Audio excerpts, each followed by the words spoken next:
All right, everybody, we are back on Play It Forward. Kristian King, nominated by Cheryl Wong. Thank you for being here. Thank you so much. I'm My excited to be pleasure. here.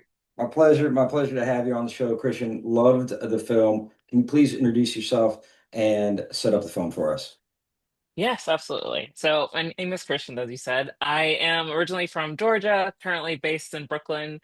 I actually, this film really tracks closely my life because I started my life in the sciences and thought I was like going on one route and then totally made a shift and decided to go into film.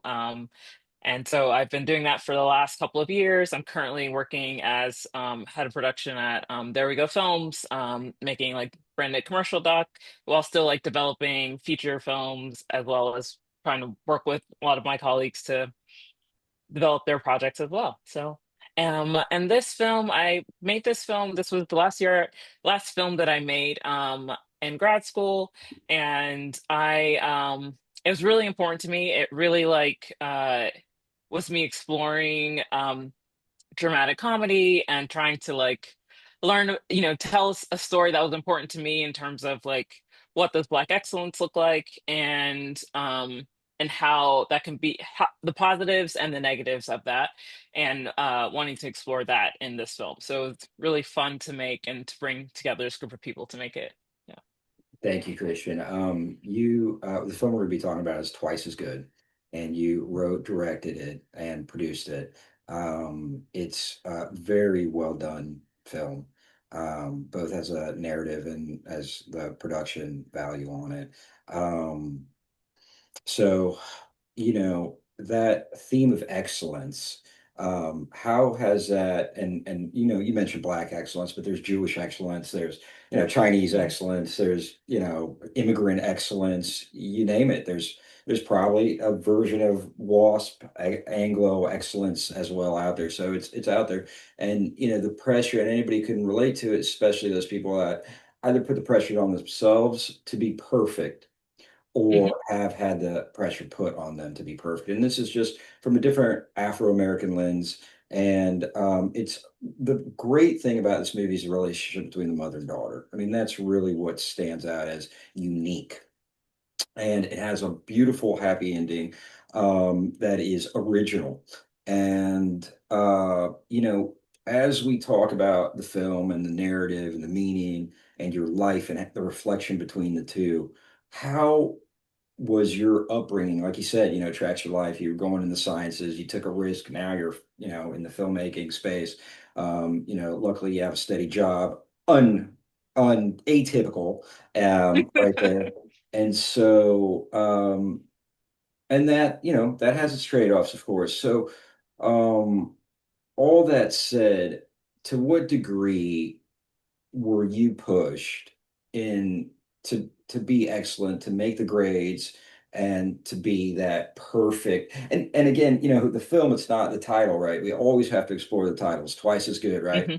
As Yes. as an inferior X, whatever you might be, as the underdog, whatever that underdog looks like, you've got to be twice as good, right? Yes. Yes. So I mean, that definitely, I mean, it's right in the title. You have to be twice as good to get half as much. Like that is like half a certainly like smudge, half as much. Yeah. That's a half as saying much. Yeah. in the Black community, that yeah, you have to be twice as good to get half as much. And I think that, that sort of is underlying like I think a lot of that pressure for that I certainly experienced, not just I wouldn't say it was as strongly as home, but just like in the community, in the broader community, feeling like this need to be like the best or really on top of your game or trying to be like outstanding in a way. And I think it has, there's like the pluses and minuses, which is that I did love school. And I think, my mom definitely wanted us to all get me and all my siblings to get good grades. And I enjoyed learning. At the same time, like it was sacrificing asking the question of what do I actually want to do with my life?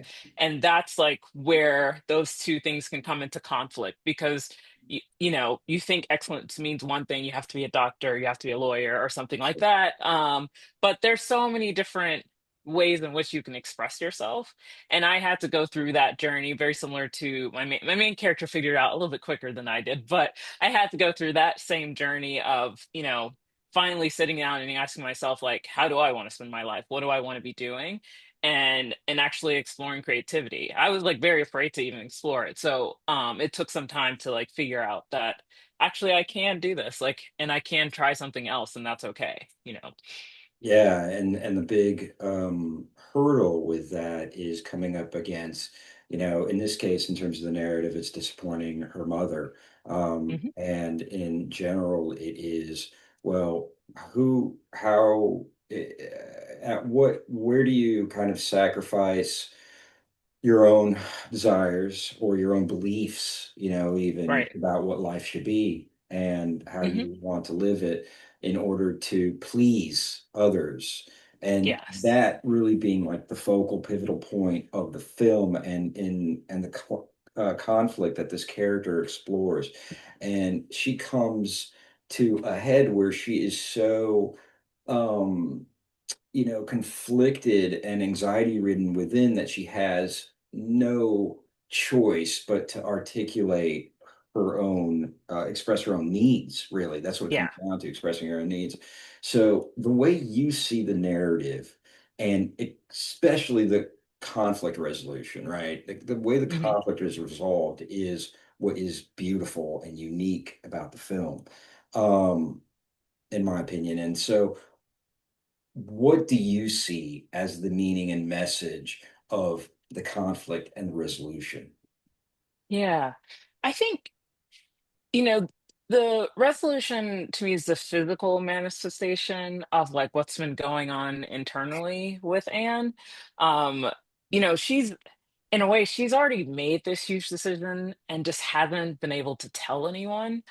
Um, Right. and in order for it to come out, like, it is very extreme because I think, for anyone who's like grew up where there are a lot of pressures, like, it's the once you've made up your mind, it's the telling of all the people that you love, knowing that they're going to be disappointed, knowing that they're going to be hurt. And I really wanted to make it like the mother daughter is definitely the focal point, but I also wanted to show how everyone around her is also complicit in making it very difficult for her to like actually be able to say what she wants to do. And I also wanted to show that everyone's trying to be nice, right? It's like all these teachers who are very supportive. They're just like they're so excited for her in her future, but no one's like asked her what she actually wants to do with her future.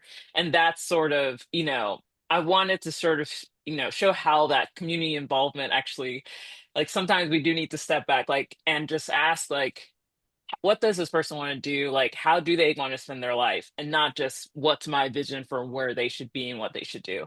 And so in the conclusion, which is inspired by the end credits of Blue Valentine, I think they're like I'm a big fireworks fan. I love fireworks. So um What is it inspired I by? the end credits of Blue Valentine. Okay. There are fireworks, I believe. I hope that's right. I'm but I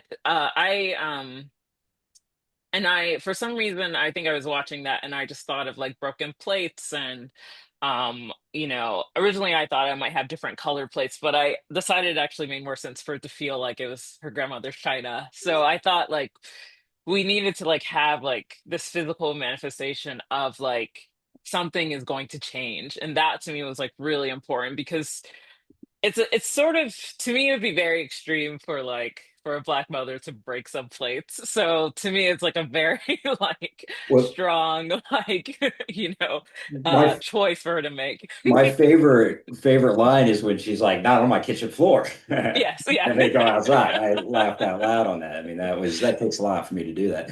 So that was great, and it's like, the community to hold those standards, right? We need to hold our children to a standard, right? That's Yes. something that we need to do and hold as a community, and to enable them to have the resources to achieve that standard, right? Right. And we can't lose sight of the individual and the person Hmm. who is there, right? They're not just doing what we didn't do or couldn't do, Yeah, right? They're doing it in order for them to have the life that we want for them. And so exactly. that subtle reality is huge because there's a lot of parents that don't have that, kids that don't have that parent that that has that happy ending where they Mhm. go and say, "Here's a dish, break it.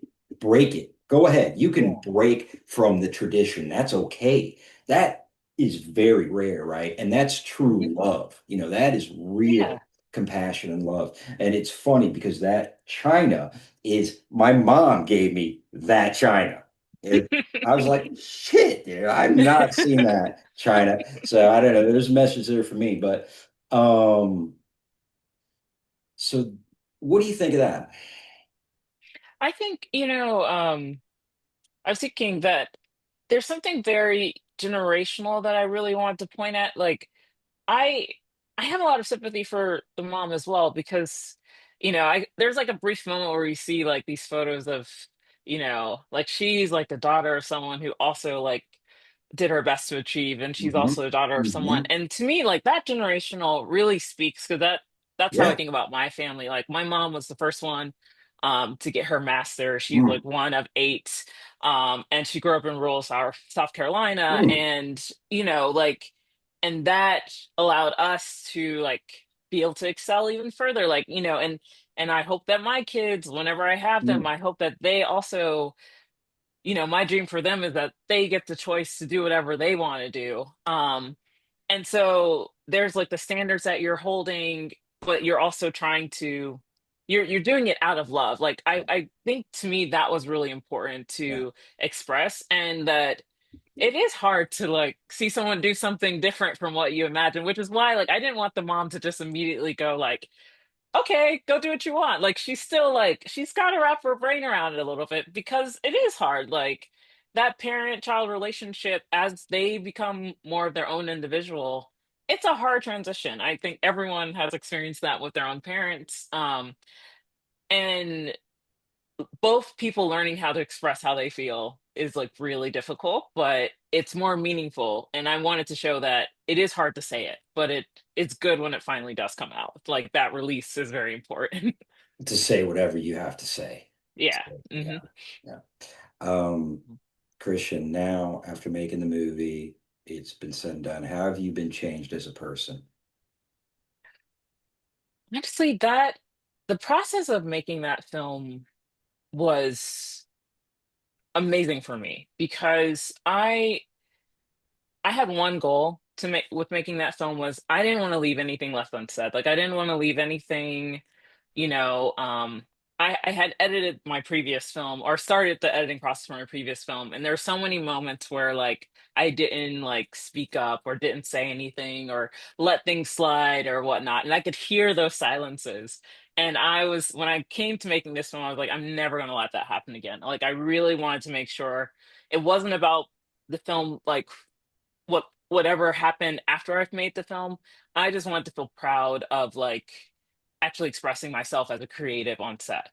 And that's what I felt like I got from that film. So Like there's, you're talking about talking to your peers as a director, mhm. filmmaker, and having a relationship where you're not holding back. Of course, you're, able to, you're not a dictator by any means. And I think Yeah, that's yeah. what everybody's afraid of. They don't want to be taken that way. Yes. And I, yet, I would say yeah, Anne is very much me in that it has taken her, anyone who knows the college cycle, for her to not have applied, that means that it's been months since she's told anyone that she hasn't applied to any school. And that is a very good representation of how I have been in my life, where it just has taken me a long, and that window gets shorter and shorter for me to be able to express myself. And now, like, I feel like I've journeyed very far from even when I was on set there. So I think, like, so that is, it's very much like how I approached that set was really like nothing else actually mattered. I wanted everyone to have a good experience on set. And I also for myself, I wanted to make sure that I didn't leave anything on the table. Like awesome. just make sure it's like this is your film. Like you're the one who's responsible for what happened. So making sure that you do what you need to do and also treat people well. Like I think those are I mean, that's always been my core standard anyway. Like but yes, but that part for myself so I could breathe easy afterwards was really important for me. Yeah, and that's the beauty and the universal truth of the film is that we all share a desire to have a voice and to honor our voice as we Hmm. continue to honor everyone who is a part of hearing our voice. So that makes for a Absolutely. good combo.